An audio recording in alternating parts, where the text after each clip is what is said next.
biradusaba kugira ngo tubane neza reparations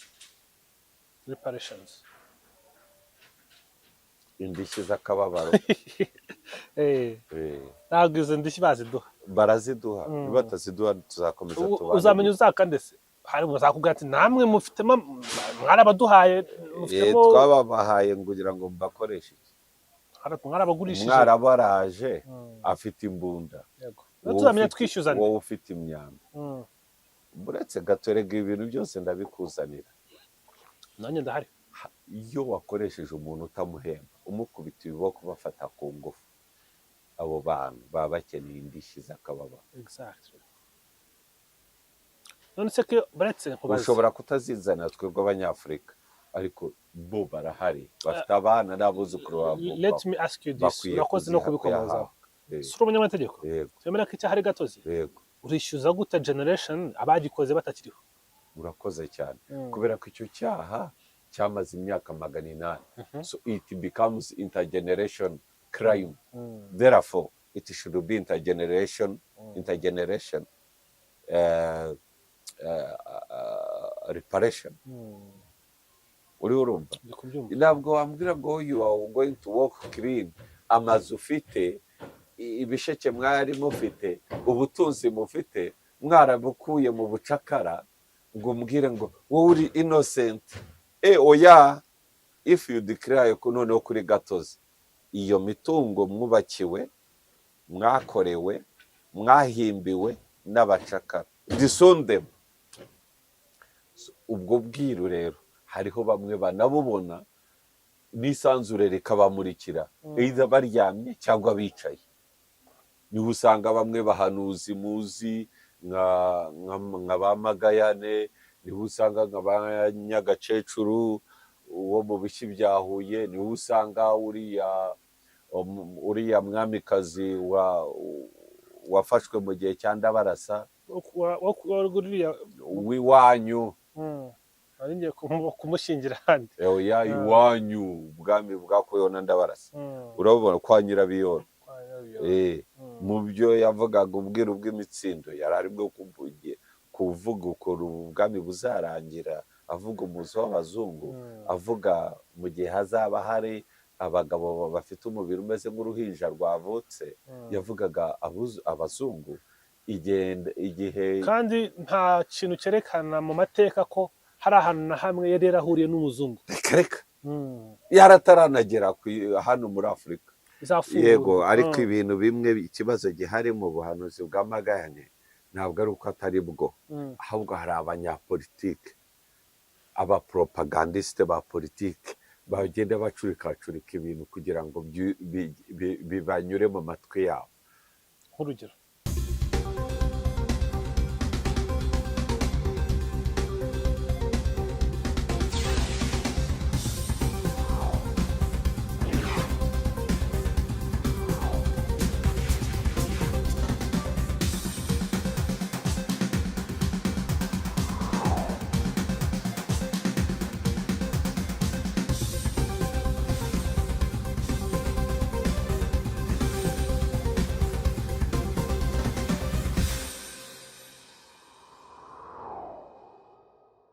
yego mwirirwanye rurema bintu uyu munsi w'ikitondo cyiza n'akavura kameze neza abakunzi ba One Nation Radio twizere ko bameze neza aho muri mu bice bitandukanye by'isi ine One Nation Radio radio diaspora y'u Rwanda ijwi rya diaspora y'u Rwanda turi kumwe na Mugabe Robert tuguhaye ikaze hano murakoze icyo bivuze nuko iyi radio cyangwa iyi televiziyo dukoreraho ni ya umugabo ushinzwe umugabo uri muri diaspora si ya Mugabe nta nubwo ari yayigira neza nta nubwo ari ya Peter n'aba diaspora niba barishyize hamwe simbizi baranumira nkavuga yego kuko rwose kandi uravuga tukanishima kuko simbizi ibyo nimwe mwabimbwira ndi kubikubwira nyine utwungura byinshi pe n'impamo y'Imana ahubwo ni ikibazo njye nibaza Mugabe Robert ni izina wiswe ariko twari dufite na One Mugabe Robert muzehe ashobora kuba yari admirer wa Robert Mugabe na resistance iri muri Zimbabwe Mugabe ni izina ryari ryahozeho mu Rwanda, ntabwo ryadukanye na Mugabe wa Zimbabwe. Oya, no muri itiranwa amazina yombi nta kibazo. it's a coincidence. Robert Katari ni Nyafurika, Mugabe niryo ni Nyafurika. Robert mwese ubu uragira ngo ni wowe witwa Abdullah wenyine. Abdullah igira neza. Abdullah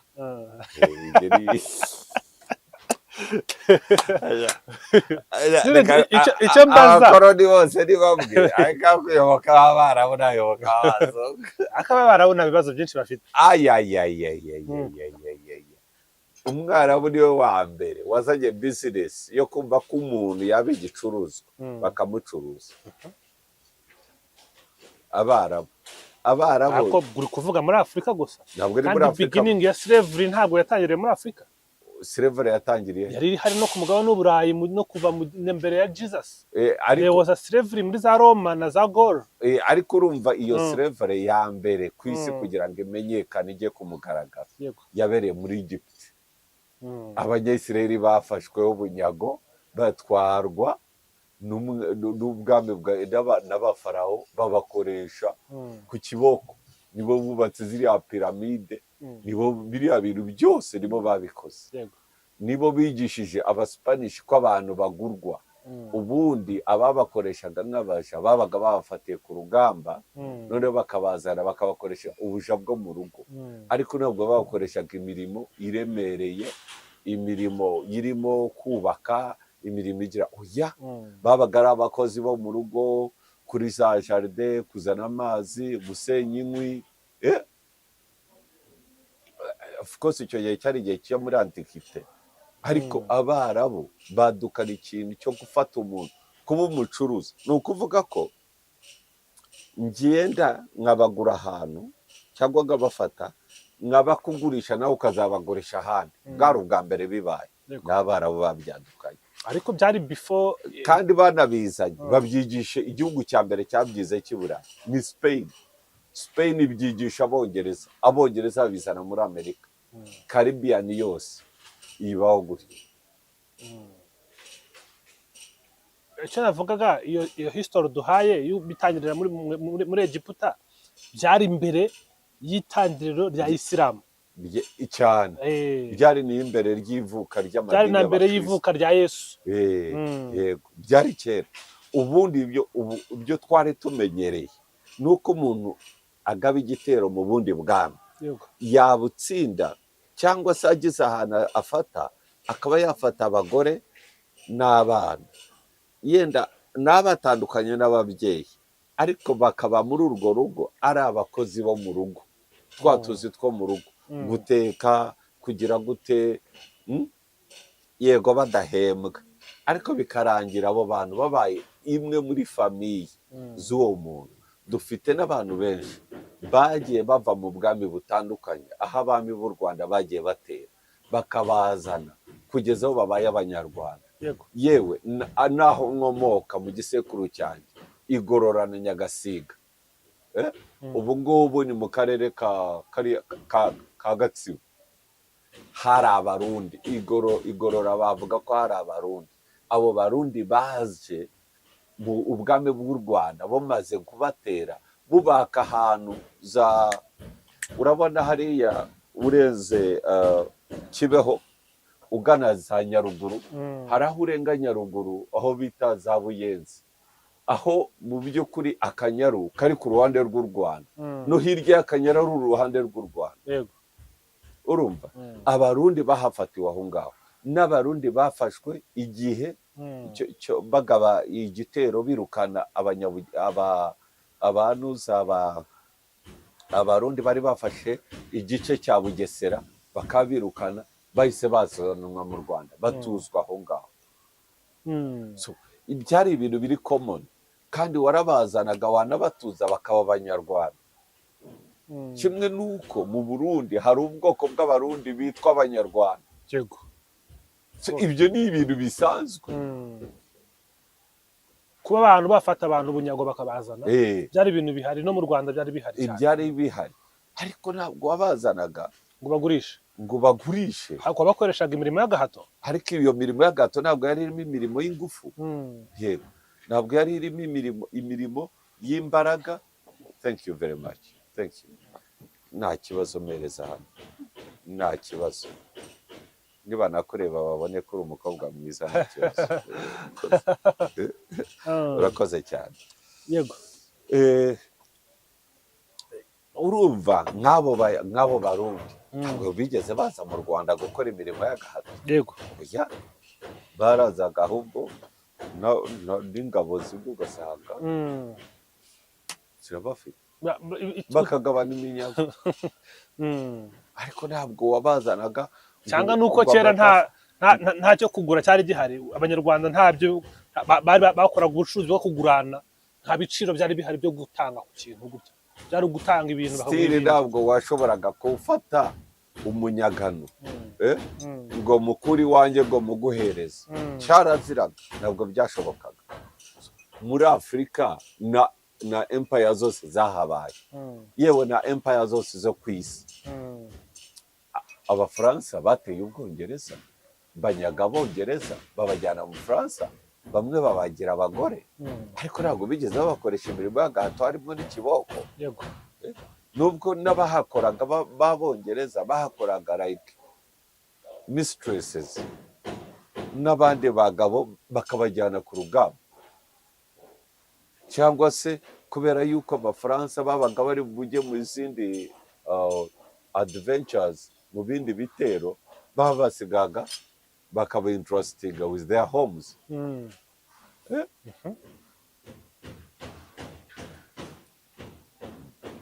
Abasoma Bibiliya barabizi, hariho inkuru ya Yosefu wagurishijwe na bene se, yagurishijwe na bene se. Abarabu ari bo babizanye, bamugurisha imiya, Abarabu barabagura. Abamugurishije ni Abanyayisiraheli, ntabwo ari Abarabu. Ariko Abarabu baraguze.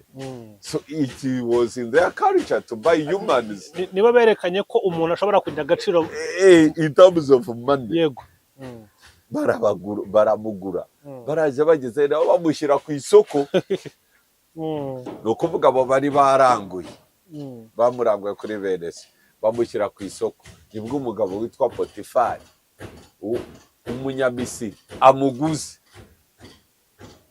The rest is history. Twese iyo story turayizi. Ibisiga by'ibi bintu by'Abarabu kuzana, kaza bagafata the village chiefs bo muri Afurika, bakabazanira ikirore, bakabazanira amusore ahantu turimo gukorera, harimwo barahakorera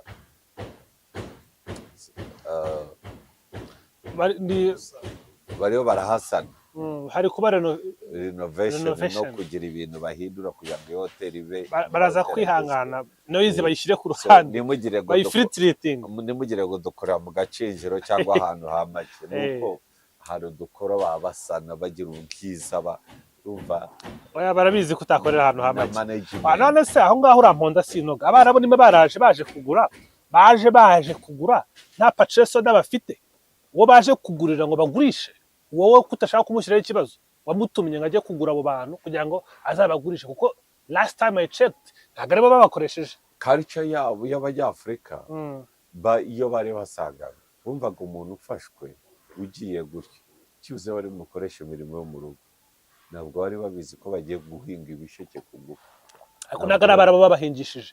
Icyo ndi kukubwira ni pati eshatu. Hari pati y'umwarabu ugura, hari pati y'umuturage ugurwa, hari na pati ya wa wundi waguzwe ahari bugurishwe. Iyi pati yindi actually hari pati nyeshatu uko zivuga, ariko hariho ibimwe. Hari pati y'ugura, mwazi neza yuko uwo muntu ashobora kuba agira agaciro, ari ikicuruzo. Yego, icyo ndacyemera. Guilty as charged. Aho rwose pe.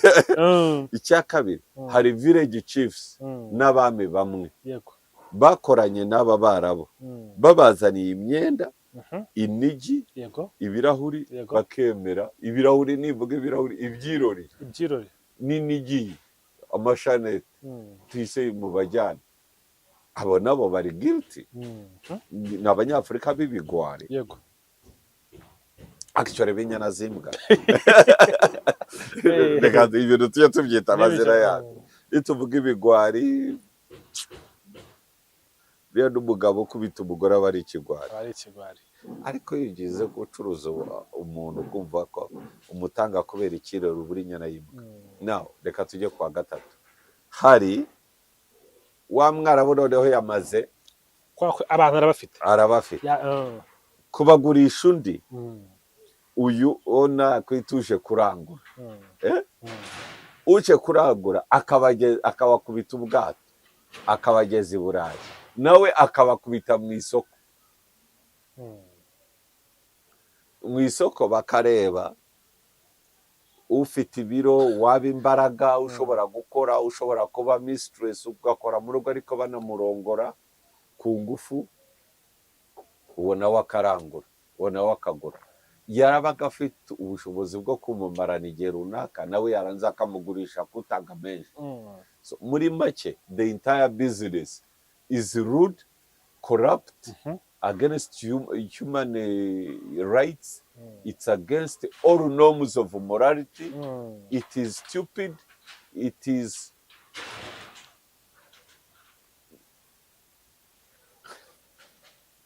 biradusaba kugira ngo tubane neza. reparations indishyi z'akababaro ntabwo izo ndishyi baziduha baraziduha bataziduha tuzakomeza tubane. uzamenya uzakande se hari muzakubwira ati namwe mufitemo mwarabaduhaye mufitemo twababahaye kugira ngo mbakoreshe mwarabagurishije. mwarabu araje afite imbunda tuzamenya twishyuzane wowe ufite imyambi. buretse gatorega ibintu byose ndabikuzanira nanjye ndahari. iyo wakoresheje umuntu utamuhemba umukubita ibiboko bafata ku ngufu abo bantu baba bakeneye indishyi z'akababaro. none se ko buretse nkubaze ushobora kutazizana twebwe abanyafurika ariko bo barahari bafite abana n'abuzukuru babo. let me ask you this, urakoze no kubikomozaho. si uri umunyamategeko twemera ko icyaha ari gatozi. urishyuza gute generation abagikoze batakiriho? urakoze cyane kubera ko icyo cyaha cyamaze imyaka 800. So it becomes intergeneration crime. Therefore it should be intergeneration reparation. uri urumva ntabwo wambwira ngo you are going to walk clean. amazu ufite ibisheke mwari mufite ubutunzi mufite mwarabukuye mu bucakara ngo umbwire ngo wowe uri innocent. oya if you declare ko noneho kuri gatozi iyo mitungo mwubakiwe mwakorewe mwahimbiwe n'abacakara disondem uvuga uti imitungo y'ababyeyi banjye namenye ko yavuye mu bacakara iyo mitungo ntabwo nyikeneye rwose. jye ntabwo numara kubikora ibyo bintu sinzagusaba sizavuga ngo abe reparations. ariko kuva wenjoying iyo mitungo ukambwira ngo ibisirabazwa ibyakozwe na basogokuru kandi uri bwo kwenjoyinga ubutunzi bwa basogokuru, it's bullshit. They should pay. At the same time abadage bakwiye kuriha indishyi z'abantu bishe muri Namibia bo mu bwoko bwitwa abaherero. At the same time ababirigi bakwiye kuturiha indishyi zo gukoloniza u Rwanda. icyo nshimira ubwami bw'u Rwanda n'abategetsi b'u Rwanda ntabwo bigeze bemera kugurisha abantu babo. cyaraziraga. nta mateka yerekana abanyarwanda bagiye mu bucakara. Never. Never. Never. kandi barapfumuriye muri East Africa. Abanyarwanda n'abarundi nibo bantu. bivuze ngo ako abatanzania baragiye cyane benshi. benshi. abanyarwanda n'abarundi ntibigeze bagurishwa mu bucakara. n'abanyayuganda. abanyarwanda n'abarundi ntabwo cyaraziraga. hari resistance yabayeho kuko bari abantu bari bameze nk'aho batari kwinjira. resistance nta n'ikindi. none se bari abazaga gutwara abantu barinjingaga cyangwa barasabaga cyangwa bakoreshaga agatuza. bamwe bazaga bashukana bazana iyo myenda bazana iki ubucuruzi bw'imyenda Rwabugiri yari yaranabutangiye hamwe n'ubucuruzi bw'amacupa. Mm. Uzi ko inzoga mu Rwanda twazinyweraga mu macupa, I mean mu bicuma. Rwabugiri niwe wadukanye abayobozi bakomeye, ingabo ze z'intwari, aho basangira uwitwaye neza bagasangira ku icupa, umuheha bakawushyira mu icupa. Icyo cyari ikintu gitangaje cyane babonye icupa. Ariko Rwabugira imyenda yewe na Gahindiro, ubucuruzi bw'imyenda, ubucuruzi bw'ayo macupa yaturukaga Ibuha. Ibuha urahazi? Ibuha ntaho nzi. Bera urahazi Ibuha? Muri Tanzania mu Baha. Ubwami bwabo bwari bwegeranye n'ubwami bw'Ikarago. Bavuga n'ururimi rwarakomera nk'ikinyarwanda n'Abatanzania. Ugana mu majyepfo hafi no ku mupaka wa Burundi. Ndahabona.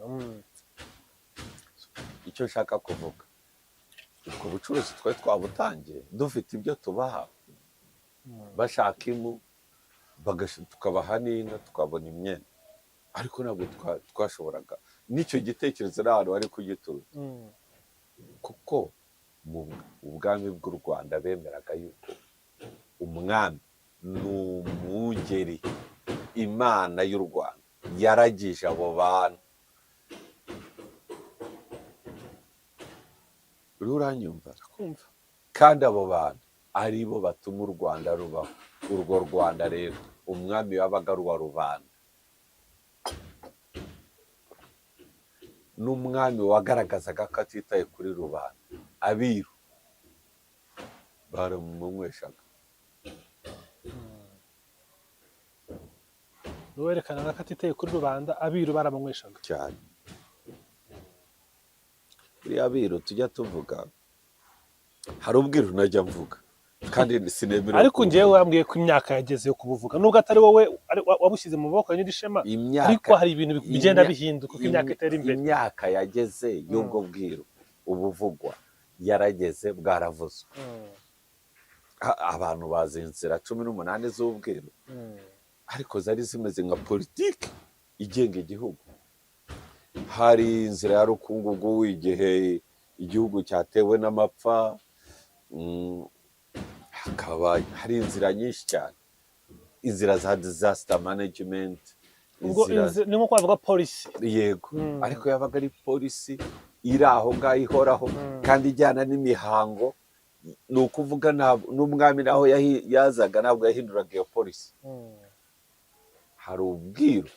Nta mwami wazaga akaba afite ubudasa, akavuga ati wenda iyi polisi yo kuntu muhangana n'ibiza cyangwa wenda ibyorezo. Yabaga yemeye kugira ibyo yongeramo, ariko ntabyo yahinduraga. Uranyumva? Kuko byabaga biri mu bwiru. Yewe na Rudahigwa yemeje gufata ubwiru bw'inkanda igice kimwe akagihereza Alex Kagame kugira ngo abyandike. Yabwiye abiru ngo babimubwire, babibwira Alex Kagame, baramuhakanira. Baravuga kubera iki se Makare? Yaravuga wararahiye, urahirira ingoma, natwe twarayirahiriye. Indahiro ufite niyo dufite n'imwe. Noneho aho kugira ngo twe turege ku ndahiro, reka dufate ubwiru bwose tubuguhereze, hanyuma ubuhereze ubushaka. Babumuhaye aravuga ati reka reka, ati kugira ngo abiru bititwa ko aribo babutanze, baravuga ati noneho ngubu bwitangire wowe. We bwitangire, aba ari wowe urenga kuri ya ndahiro, twebwe ntabwo twayirengaho. Yego, wari uri kudusobanurira ukuntu abiru bavuze bati rero ubu bwiru ngubu bufate mu biganza, aho kugira ngo twebwe turenge ku ndahiro, twebwe reka tubuguhe, aba ari wowe uyirengaho. Baramuhereza agira ubwoba, baravuga ati ibi byo ntabwo twabibabwiye, murebe ibishobora kuvugwa. Nanone barabimubwira ibigomba kuvugwa, nabwo ati ni byinshi umugabanye, baragabanya. Ibi ngibi rero mu bimuhe. Amateka tuzi kubwira tuziho nka 20% cyane, ariko ubwiru n'ubundi ntabwo bwari nzi yuko na 20%. Ubwiru ntabwo bwari ubwa public kumenya, ahubwo bwari ubw'abantu bagenera public, bakamenya n'uburyo babageneramo. Nta nubwo babagenera, bwabaye kugeza kugira ngo bagenere public icyo gihe cya Alex Kagame, kuko Alex Kagame niwe munyarwanda wa mbere wabonye PhD. Yari doctor. Yakuye he? yarize yigiye mu buzungu iyo ngiyo mu Rwanda rw'iyo ngiyo rwakore muri abo banyabyaha. Urumva ubwiru bwasohotse ni igice cy'ubwiru bw'inkanda. Habagaho ubwiru bwa rubanda, habagaho ubwiru bwa rubanda n'ubwiru bw'ubwami. yego Muri ubwo bwiru bw'ubwami habagaho ubwiru bw'imitsindo, nibwo bwiru bw'intare. Ubwanjye ntabwo ushobora kubabwira kuko n'igihe ntikiragera, nta nubwo n'igihe nikigera ntabwo muzabwumva. erega hari ibintu bihinduka. None se muga nimba kera twarambaraga amashabure n'inkanda tukajya mu muhanda, ariko ari n'ubwo kuri ubu ukaza wambara ikoti rimeze neza gutyo rya cotton n'urugero, ariko bivuze ngo hari cyahindutse. Kera abantu baragendaga n'amaguru, ufite Mercedes nziza. Icyo ndi kukubwira ni uko hari ibintu bishobora guhinduka, ugasanga hari information waririzinga muri public ntugire intucibere. Ubwiru ni u Rwanda, kandi u Rwanda hariho u Rwanda tugendaho n'u Rwanda rutugendaho. Ubwiru ni u Rwanda, ni rwa Rwanda rukugendaho, ntabwo twarutanga. Utangiye kuzira ibyo kwimana u Rwanda, ushaka gukora hasi nk'abawundi watangiye yimana u Rwanda. Gukora hasi ni ukwica abantu. Jewe ntabwo natanga u Rwanda. Ubwiru ni u Rwanda. Ubwiru butangirwa igihe kandi bitewe n'igice icyo gihe kigezemo, kuko ubwiru ni information ituruka mu isanzure igenga u Rwanda, nuko u Rwanda rugomba umucyo warwo ugomba gukwira imahanga. Uwo mucyo, urwa rumuri rugomba kwanda rugakwira isi yose. Mu bwiru uko isi n'amateka y'isi akurikirana turabizi. Ntabwo isi yadukana ibintu bishya tutazi, ntibibaho. Ariko abazungu babakoloniza bavuye ko babazanye iterambere na civilisation. Iyo civilisation mwari muyizi, mwari muzi kisana bageraho.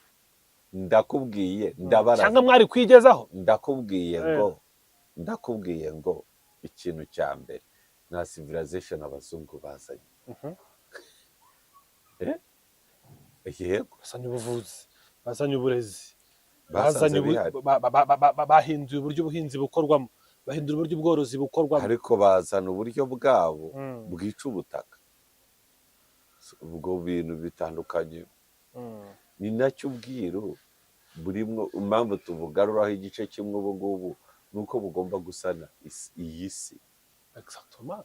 Duhe kubwira buri budufasha gusana. Impamvu nkubwira ngo habaho irengayobora. Ubwo bwiru, rose ubwiru nta rengayobora mwigeze mushyiraho. Oya. Ubwiru ni amategeko y'isanzure agenga u Rwanda.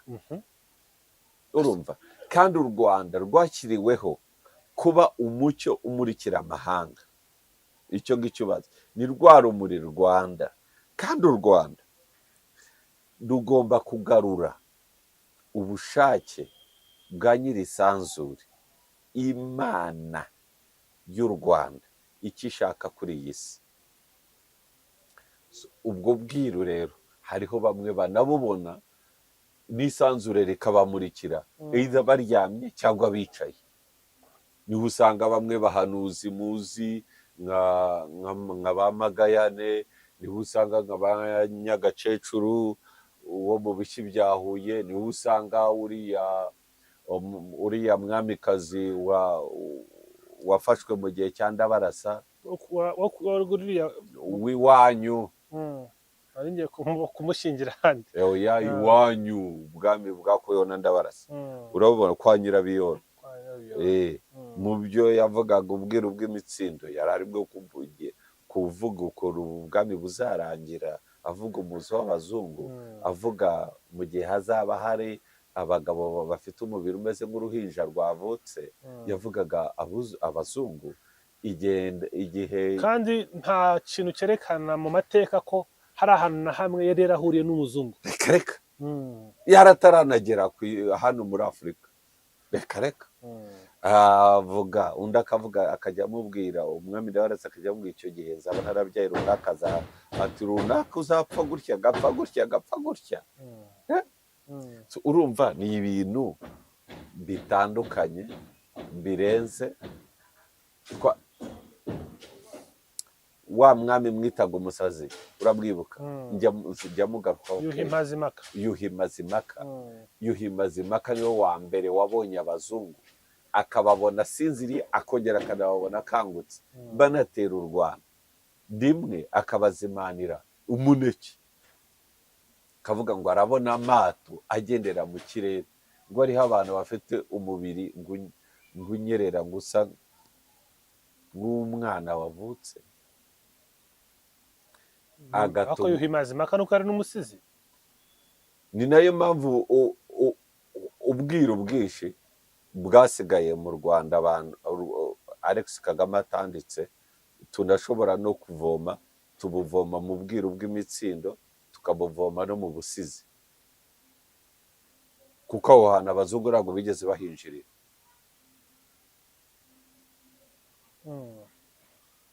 Ntabwo bigeze bahinjirira kandi ubwo busizi nibwo bwatubwiraga nuko ingoma zagiye zikurikirana ndetse n'imigenzo yabaga bitewe n'inzira z'ubwiru zabaga zihari. Ubwiru bw'imitsindo rero bwo ntabwo bujya ahebwaho.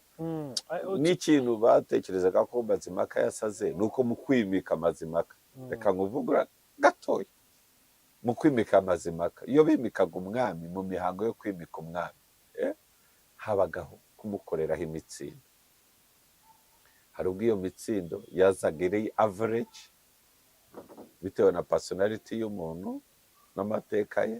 Hari ubwo imitsindo mwayikoraga bigasaba igihe kugira ngo imitsindo izafate.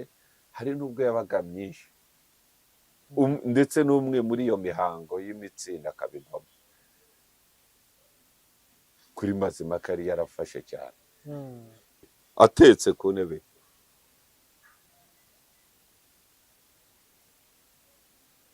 Niyo mpamvu byagoraga no kugira icyo umuhisha.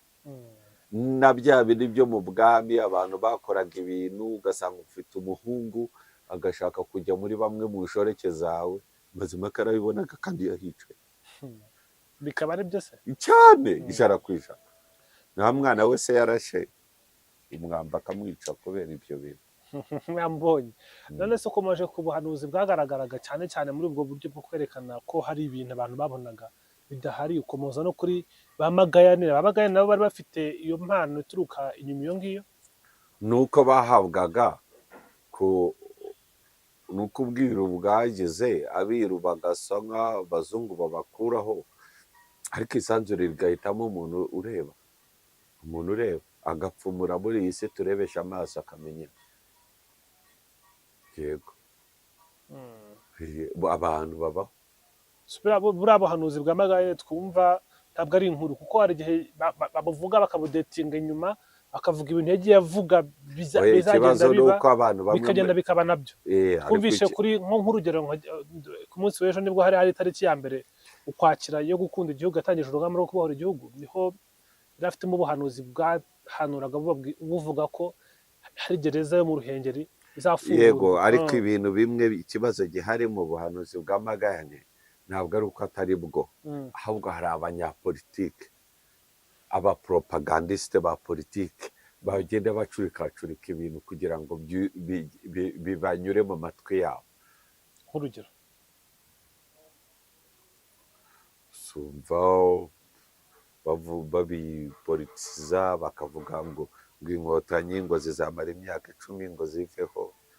Yaranareze igeze 30 baraho kandi bagenda babivangamo kubera yuko nta hantu yabivuze ngo byandikwe. Buri muntu abyinterprete uko ashaka, buri muntu yongeraho. Urumva ariko n'ubu ngubu isanzure riracyamurikira abantu kubera ko u Rwanda rugomba kuba urumuri. Ni nayo mpamvu hari Imana ndayizi ikora ibitangaza ariko uzarebe n'umuvugabutumwa ukomeye yageze mu Rwanda kugira ngo akore ibitangaza byinshi ntibikunda kandi yagera ahandi rwose bitangaze atari uko twebwe twagize gute. Hari igihugu kigira umuhamagaro. Iki ni igihugu cy'igihanuzi. ntabwo ari igihugu gikenera ibitangaza byinshi kugira ngo cyemere imana. ni igihugu cya bene imana. Abanyarwanda bose kuva kera bitwaga bene imana. Barabonaga bakabona n'ejo hazaza bitabasabye gusenga, ijuru rikabamurikira, bakazamuka mu mitagara ihari bakagera mu mutagara wa gatatu bakabona. ariko nibaza kuri iki kintu kijyanye na identity. Mu minsi ishize batuganirije kuri identity, cyane cyane mu byo ukora n'aho uba ugomba kugira identity yawe. Ushobora no gusanga ari nacyo mukoresha mushya gukundiye, wahagera ukayihindura ugashaka kujya mu murongo umwe n'abo ngabo. Ako ni akantu keza naragafashe. Uvuga iki kuri ibyo bintu byose kutubwira by'amateka y'u Rwanda bimeze ariko nuko mbivuga, mwebwe mwarangiza mugashyira amatitire nazi ibintu munkorera sibyo. ni Peter Peter rero ubwo niba ari we ubishinzwe ajya kureho ibintu ngo Mugabe ngo yavuze ibi ngibi, mana yanjye ngashaka naho nabivuze mwumirwa. icyo navugaga identite, kuba turi hari ibintu twari dushingiyeho ubunyarwanda, byose uri kutubwira kuba turi ko twari turi, kuba hari ibikorwa byaje bigatuma dutakaza identite. Ibyo bisobanura iki? Biratuganisha he? Igihugu kitagira umuco kirarimbuka, kiba kivuyeho. N'imigani nyarwanda irahari, agahugu katagira umuco karacika. Ndagira ngo dusobanurire duhuriza n'ibyo tubana muri iyi minsi, abantu mu byo bavuga, mu byo bakora, mu byo barya, ko batekereza, bihuriye hehe no gutakaza identite ya kinyarwanda? Si ubona umuntu ajya identite y'u Rwanda, n'impamvu mvuga ibi ngibi, njye sindi bwibande ku bibazo bihari mu gutakaza identite y'u Rwanda. Ntabwo navuga ibibazo bikomeye birenze jenoside yakorewe Abatutsi. Nabyo icyo ni ikimenyetso cyerekana identite ya mbere yatakaye cyane, aho abanyarwanda batagiye kwicamo ibice. Bene imana bita bamwe ko ari bene shitani, ahubwo akaba ari bo bakora ibya shitani bakica bagenzi babo. Kirazira. nta munyarwanda uvusha amaraso y'umunyarwanda mugenzi. Ubikora umuvumo umujyaho. Igitangaje, abanyarwanda n'abanyayisiraheli nibo bantu bonyine bemera umuvumo. naho nyogosenge yabaga yakuvuma sogokuru cyangwa nyogokuru. niyo mpamvu babonaga umuntu wabaye ikimarimari bati nyirakuru yamuvumiye ku mweko. Umweko wa wundi akenyeza. ubwo byasabaga umuntu kugira neza no gukora ibikwiye kugira ngo atavumwa. None se utekereza kubona aya moko bamwe bajya bavuga ngo ni ubwoko bubi, ngo ntabwo dushyingiranywa, ngo ibiki biki. Akenshi ubwo bavumwe n'umwami. siko babivuga, akenshi ugasanga nibyo. Nuko baravumwe n'umwami. Hari ikintu uba ukwiye gukora kugira ngo ukureho umuvumo. Benshi ugasanga baragambanye, benshi ugasanga banze gutabarira igihugu, benshi ugasanga bafashije umwanzi utera u Rwanda. Bamwe hagiye hakorwa ibintu runaka bisebeje byibasira ubunyarwanda, byibasira ya identity y'abanyarwanda, birenga kuri kirazira z'abanyarwanda. Barakoze amahano akavumwa n'abamukomokaho. Byasabaga kugira icyo ukora kugira ngo umuvumo ukuveho. Urumva neza amatwi. Icyo nshaka kukubwira ni ikintu gikomeye cyane, yuko muriya niho nakubwiraga yuko abanyarwanda twebwe n'abanyayisiraheli nitwe twenyine duhuje amateka yemera umuvumo, ubuhanuzi, bemera identity, kudatakaza identity, bakinayihagazeho, banayishoramo umutungo mwinshi. Urabona ubu none hatuvugana Israel yarayigobweho igitero na Iran, irasaho ibisasu bigera kuri 500 bya misile ballistic missiles 500. bakoresha iron drones, iron dome, bakoresha ibiki byose, ibisasu bimwe barabifata barabizimya, ariko ikibazo kirongera hariho byagiye bifata ku butaka, ariko at the same time Israel nayo yagabaga igitero, yari irimo kurasa muri Syria, muri Libani, n'ingabo zirimo kwinjira muri Libani ku butaka, burende zigera muri 300 zinjira ku butaka bwa Libani. Baravuga bati natwe turashakisha igihe nyacyo kugira ngo turase kuri Iran nayo tuyishyuze ibyo yakoze. Ariko buri munyesireri wese ahari ni icyo duhuje nabo, umunyarwanda naho twabaye mu buhunzi wabaga wemerewe kugira n'ahantu kuyinka, wowe ufite inka zawe nk'eshatu eshanu udakorera undi muntu, njyewe nabona inka ku ruhande ndi mu bushumba nkaza nkayikuragiza, ukazanza naho wazinsubiza ari eshanu udakuyemo n'imwe, nta nyungu. N'abagesireri kuva kera birabujijwe no muri Bibiliya kuguriza umunyesireri ugashaka ko akwishyura harimo inyungu. Ku munyesireri mugenzi we kirazira, n'abanyarwanda kirazira. Kandi njya muri banki bakanyishyuza bamaye inyungu, banyatse inyungu. Ibyo ni ubucuruzi bw'iki gihe, ni nayo mpamvu haje uravuga between us, kwatsi noti 2020 ukayiba, ibyo nanubu biracyahari. Uwo ni wo muco nyarwanda, cyaraziraga ko umunyarwanda ashakaho mugenzi we inyungu kubwo yamugurije, cyaraziraga ko umunyarwanda aterwa cyangwa akagira ikibazo akitabaza mugenzi we ntagire icyo amumarira. Uwo wari umwimerere w'u Rwanda utari gutuma haba ibyabaye nk'ibyo twabonye mu mateka ya Israel. Nasomye neza, nafashe igihe cyanjye cyo kubyiga kumara imyaka 4 yose, nuko uwo muco tuwuhuje n'abanyayisirayeli. Ari nayo mpamvu abanyayisirayeli bigeze kuzana indege baziparika i Kanombe ngo baje gufata abanyarwanda, ngo ni abanyayisirayeli bazimiye, ngo kubera ko bavuga ngo mu buhanuzi bwabo ngo kugira ngo Imana isohoze ubuhanuzi bana yabo, kugira ngo isohoze ubuhanuzi nuko abanyayisirayeli bose bagomba gusubira mu gihugu cya Isirayeli nk'uko cyari mu mwaka ki barabikoze. Rigaga Kristo ejo bundi muza 2000 barabikoze, baza no kureba perezida ntiyari ahari, hariho nde Perezida Kagame. Babikoze ku manywa n'indege zabo zaguye zireba. Baje baratuganiriza na Kristo yiga ku ishuri, ndabareba ndaseka kubera ko nari subwira ubw'u Rwanda muriho murarwana intambara itari iyanyu. Mu by'ukuri abo bita abanyesirayeli b'ukuri abanyarwanda. ko igihe cyose twabumviye bacurangwa baririmbwa isi hose. Abanyesirayeli b'abazungu ni agace gato cyane. Nagize nta nubwo yari umuzungu, ariya mafoto yo Gaturika kwiza na Bikira Mariya ntabwo ari uri buvuga ko biba bitandukanye ni abafarawo b'Abarabu bategetse Egiputa n'abafarawo 4 gusa, abandi bose bari abirabura. Abantu bazanye civilization i Burayi ni abirabura bitwaga ba Moaz. Ibi bintu tujye tubikuramo iki? Abantu bazanye ubuvuzi bwo kubaga mu mutwe ubwonko ni abirabura.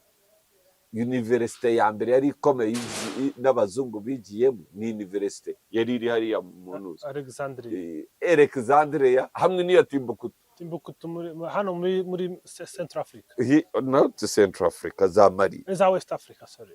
Yego, kaminuza ya Alexandria yari yo muri Egiputa, yatangijwe n'abafarawo b'abirabura. Nibo bari bafite uburyo bwa mbere bugezweho bwa astronomy twiga uyu munsi. Hanyuma byagenze gute kugira ngo iyo race ifite iyo invention yose yisange ariyo yitwa ngo ni inferior race? Igihe kimwe Afrika niwo wari umugabane ufite ubukungu ikurikiwe na Aziya, hanyuma ibintu kubera ubukoroni biza kugenda bisubira inyuma, ubukungu busubira muri Aziya na Middle East. Noneho kubera ubukungu no gusenya za leta, kubera kuvumbura intwaro n'intambara zikomeye, ubukungu bwimukira i Burayi na Amerika. Ariko ubukungu bwa mbere igihe kimwe Afurika yamaze imyaka 3,000 ariyo iyoboye isi mu bukungu bw'isi. Ndakubaza ikibazo cya nyuma. Afurika yakora iki ngo nyere kwisubiza ikuzo? Iriho irabikora. Cya mbere nibyo mvuga na bimwe kubwira n'umwimerere w'u Rwanda, ndiho ndagaro identity, kandi identity yacu nk'abanyarwanda, kandi identity ya Afurika. Erega ibintu byose bitari ibyo kuri biriho biragenda bisenyuka. Igihe kirageze ibi bintu isanzurire bitubwiraho kenshi bizakomeza gusenyuka kugeza igihe bizasenyukira burundu. Urabona iriya UN abazungu barwanira ngo barakomeza gukontorora isi, nta myaka 100 bafite, bariho barihuta cyane. Mu yindi myaka 50 iri imbere abantu 6 muri 10 bazaba hari ku isi bazari abirabura, aho abantu bazaba bateraniye ku isi yose. Mu bantu 10 bazaba bahagararanye hamwe, abantu 6 kuri 10 bazari abirabura. Nta myaka 30 40 ihari Afurika itarongera kuba super power. Nibishoboka kuko hari ibimenyetso by'uri kubona cyane, nta kintu wabikoraho ngo bihagarike. Urumva baragerageza kuduteza intambara n'umwiryane, ariko ibi nabyo bifite igihe gito. N'abaperezida babikorera babifitiyemo igihe gitoya, bigiye kurangira. Afurika nta wayihagarara imbere. Uriho urumva muneza amatwi, igihe kirageze. Afurika igihe cyayo kuri kalendari y'ubwiye iratubwira yuko igihe kirageze. Afurika izakomeza gutera imbere, kandi n'ibinasaba n'intambara z'indani mu banyafurika zizaba, kugira ngo Afurika ifate icyicaro cyayo. N'abahanga bose, n'aba-economist b'abazungu barabivuga. Ibi bintu ntabwo wabihagarika. Reka ni igihe cya Afurika kigeze. Ahubwo ikibazo cyo dukora twebwe, icyo turimo gukora, nirirwa niyesura kuri YouTube mvuga niyahuza amagambo, mba ndimo guteguza soma kutuzi. Mba ndimo guteguza. Reka ntabwo navuga ubwira umusome ku maso. Mwakunga kaho harero haba harimo amata ashaka. Yego mwakumata. Urumva icyo mba ndimo gukora kuri YouTube, ndimo kwiyesura, mba ndimo guteguza abavandimwe bacu, kuko iyi ngiyi ni archive bizagumaho cyane. Mugabe nzapfa, YouTube iracyahari, kandi abazungu nibarya barashaka ibyuma bikomeye uburyo ibintu bizagumaho.